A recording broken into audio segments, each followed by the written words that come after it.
Olha, alguns mistérios no Brasil são muito mais do que simples lendas. São eventos reais, sabe? Que acabaram virando investigações oficiais, com pilhas de documentos e que, mesmo assim, décadas depois, continuam sem uma resposta clara. Vamos mergulhar juntos em alguns dos enigmas mais duradouros e perplexos aqui do país? Pois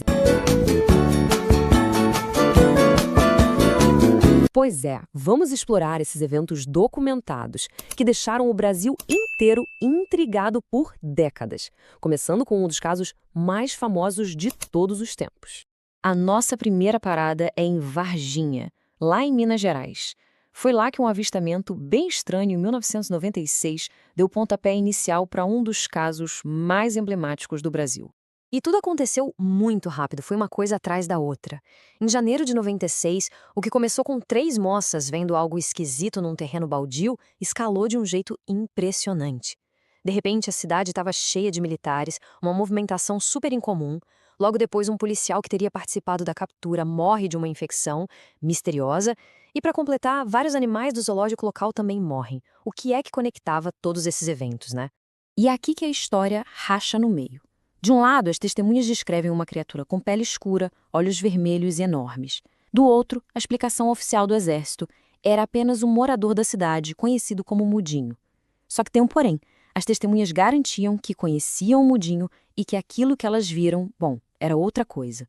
Agora, vamos para um caso que foi tão, mas tão intenso que a própria Força Aérea Brasileira teve que abrir uma investigação formal para entender o que estava acontecendo. O fenômeno ganhou esse apelido de chupa-chupa. E o motivo, olha, era bem assustador. Os moradores da região relatavam que luzes misteriosas apareciam do nada e atacavam as pessoas. Diziam que essas luzes emitiam raios que paralisavam e sugavam o sangue, deixando marcas físicas. E isso não era só boato, não.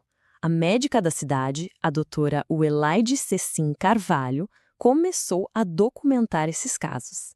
Os pacientes dela chegavam no posto de saúde com sintomas bem reais e perturbadores: queimaduras de primeiro grau e marquinhas da pele como se fossem microperfurações. O pânico na população foi tão grande que o governo não podia simplesmente ignorar.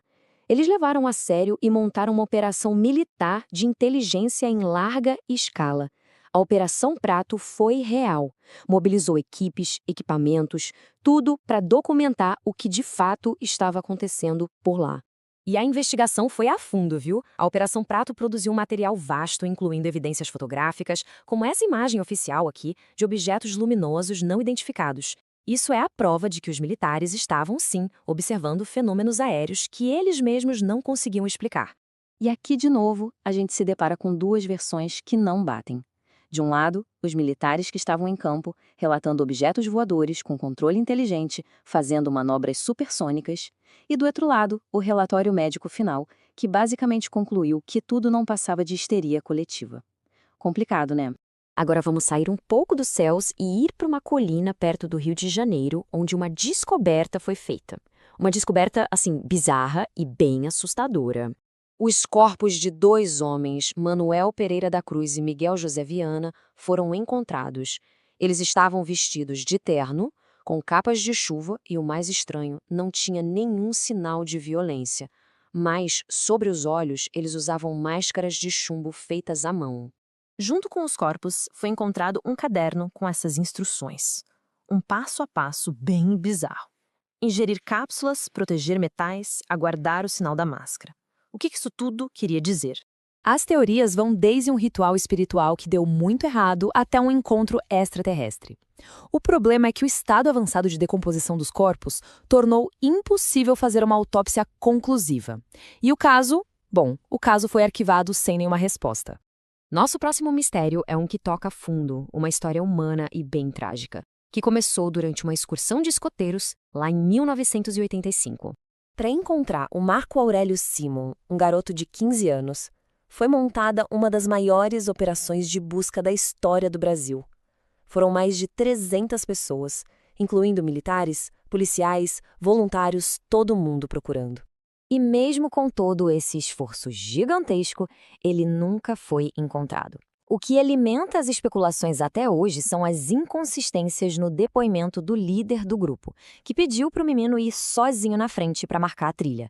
Como é que alguém some assim, sem deixar nenhum rastro no meio de uma busca tão intensa?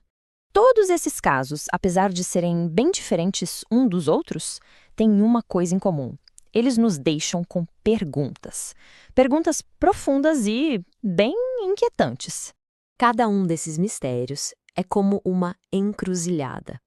De um lado do caminho tem uma explicação racional, mesmo que seja incomum. Mas do outro lado tem algo muito mais estranho. Algo que desafia completamente o nosso entendimento da realidade. A falta de respostas definitivas é o que garante que esses enigmas brasileiros continuem vivos, desafiando a nossa percepção do que é possível. E isso prova que, às vezes, a pergunta mais intrigante é justamente aquela que fica sem resposta.